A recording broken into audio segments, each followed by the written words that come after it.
like we said, it's funny. It's on topic, off topic, but um, we were in the process the other day of updating our life insurance, and you talk about college being obsolete. So the gentleman trying to sell me the life insurance, he's like, well, how much do you pay in rent or mortgage, whatever have you? Let's calculate that.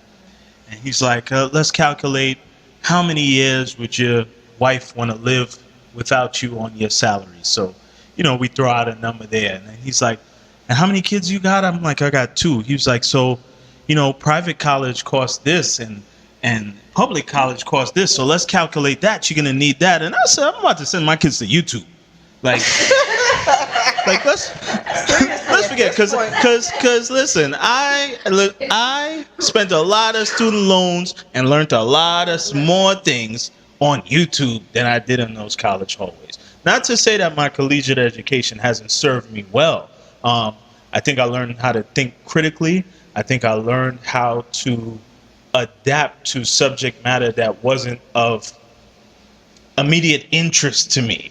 Which is a skill in itself. Like, I don't necessarily care about this biology, but let me think about it. It's good for networking. Apply myself. I know I'm not in the mic, but do you think you needed college to learn those aspects that you speak about? Or if you think there was someone around you who had information could have easily passed that on to you? Did you need 4 years to learn that? Would you learn? No, not at all. I didn't necessarily need to do that, but I would say this, that college and the educational institutions that I was in, and the black people that I met, kind of formed who I was, because those people were critical thinkers. It put me around critical thinkers, people that were kind of like-minded, that were trying to find some type of elevation. But to be honest, the real elevation we've found, a lot of it was outside of the classroom. But that's what I'm saying. It's like, we as a people are critical thinkers in general, because life, or the life that we live, forces us to be critical thinkers. Gotta be critical. So they charged you a lot of money To figure out who you already are. to learn something that you could have did by just communicating with your own people. So you trying to say I'm a sucker? In the way, yeah, they breed us. They make us. They make us suckers. I'm like, listen, you talking to a dude with student loans as well. So I'm telling you, they turn us into suckers. Like, if you say, like, man, I know there's a group of dudes who's in a certain field, and I know this is where they at. I know how to reach out to these people. Let me go talk to these people. You will learn that in, I think, a quarter of the time or less that it took you the 4 or plus years, plus the absorbent amount of money it costs you to learn that, set of attributes that you talk about.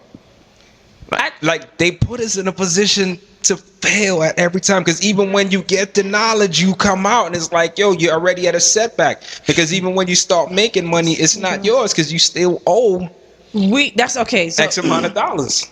we particularly are at a disadvantage, right? Because if Susie goes to school, she gets that degree, and then I go to school and I get that degree, but I'm $100,000 in debt, then we're not on an even playing field, right? Because she had the money, she had the capital to go to school. And I think that definitely, it's definitely crippling. And I think that definitely now, especially in 2016, the information age that we live in now, where everything is readily accessible, you don't necessarily need to go to school to be able to access that information. It may have been different in 1999. I don't regret my college experience. It definitely put me amongst people who thought in a certain frame of mind. It allowed me to view the world differently, and so I'm thankful for that. Did it have to cost as much as it did? Absolutely not. Right? There are exorbitant prices and all that type of stuff. But that's why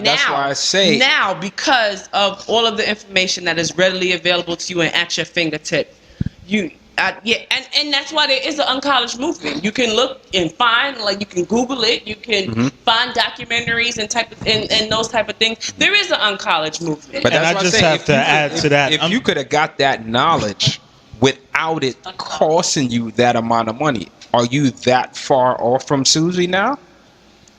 If what? If you could have got that same knowledge without it putting you so far in debt, are you that much as at a disadvantage to where Susie is at now? If I had got if it didn't put me in debt, then no, I wouldn't be at a disadvantage. But that's what I'm saying. It's like the whole thing is to get the knowledge. Is how they make us obtain the knowledge is what put us at the disadvantage. Well, you know what I currently tell young people that come to me, and it's hard for me to advise them about whether they should go to college or not. And I'm on my 3rd college degree, right? And the guy who has, who just had the master's, just got the master's degree, is telling me not to go to college. It's like, what do you mean? I tell people, what's the cheapest, fastest way for you to attain your goals? That's what it is. It's the cheapest, fastest way. So it's 4 years and $100,000 in loan. The cheapest, fastest way? Probably not. That's just my mindset. And I don't want to make it seem like we're telling people just like not to go to college. Like college is a terrible idea. Like that's not the message that I'm trying to put out there. Like I'm not saying anything like that. But you do have to be, because it was different. The message that was going out there in 1999 was definitely different now than the message that I'm giving out there to my kids, right? Back then it was just like, oh, don't worry about the loans. Don't worry about how you're going to pay for it. You'll find some way to, but that's not something that you think about. And I think that that's what everybody was hearing back then. And now you wind up being $80,000, especially black people. You wind up being $80,000 to $100,000 in debt, especially if you got some type of advanced degree. That messaging has definitely changed. Now, go to a public university. If you want to go away, do that when you go and get your master's degree. It's only 2 years. Nobody is trying to send you out there now to be $60,000 in debt a year, right? That's how much it costs the average student to go to school for 1 year. Nobody's trying to do that now. I mean, I think that that's because the whole ceiling is about to bust. Like, it's a problem for everybody. Let me just put something. Okay. I'm sorry. Let me just put something on the table. Like we're here talking about this uncollege movement, but do we realize that again, we as black people are at the tail end of this movement? Because we're signing up for these makeshift universities left and right. Like they're peddling to black people right now. Don't worry about your high school diploma. You could get your GED and your associate's degree at the same time and apply for student loans to get it. So people are paying college prices for a GED that's supposed to be free. What? Like we're at the tail end of understanding that college is not the move. In all situations. That in itself, I think, is another problem. I don't think that, and I mean in our society at large, if you're getting a degree, and especially if you're getting an advanced degree, it shouldn't be at the expense of you trying to get a job. Like I said earlier, if you get an advanced degree, it's because you're an academic. It's not because I need to get a job or I need to get my pay increased. It's because I'm somebody who thinks philosophically, and this is where I belong. But this is how society functions. Now you need a job to work. Now you need a degree to work the cash register at McDonald's. That's absurd. That doesn't make any sense. Yeah. Like one thing that I see is like a common thread, with like a lot of the black people that we see that go and they get these higher degrees. Like I watch a lot of videos from Dr. Claude Anderson. I watch a lot of videos from Dr. Boyce Watkins.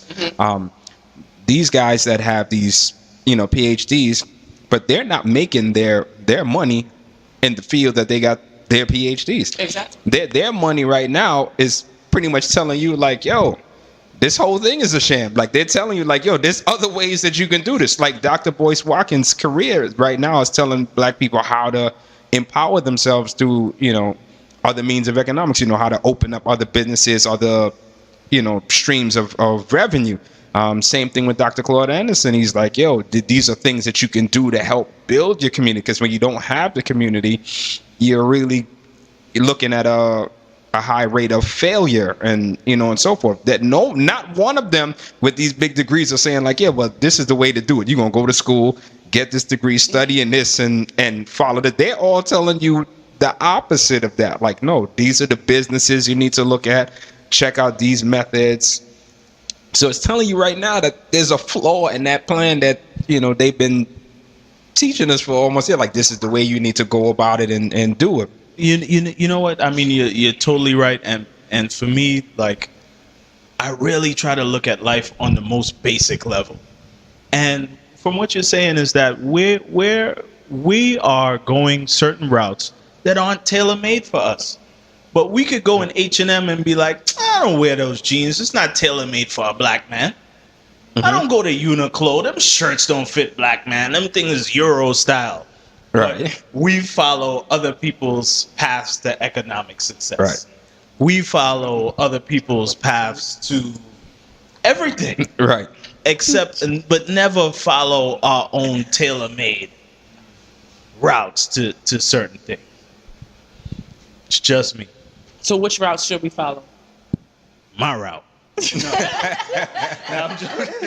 it was just an opportunity to say something like that.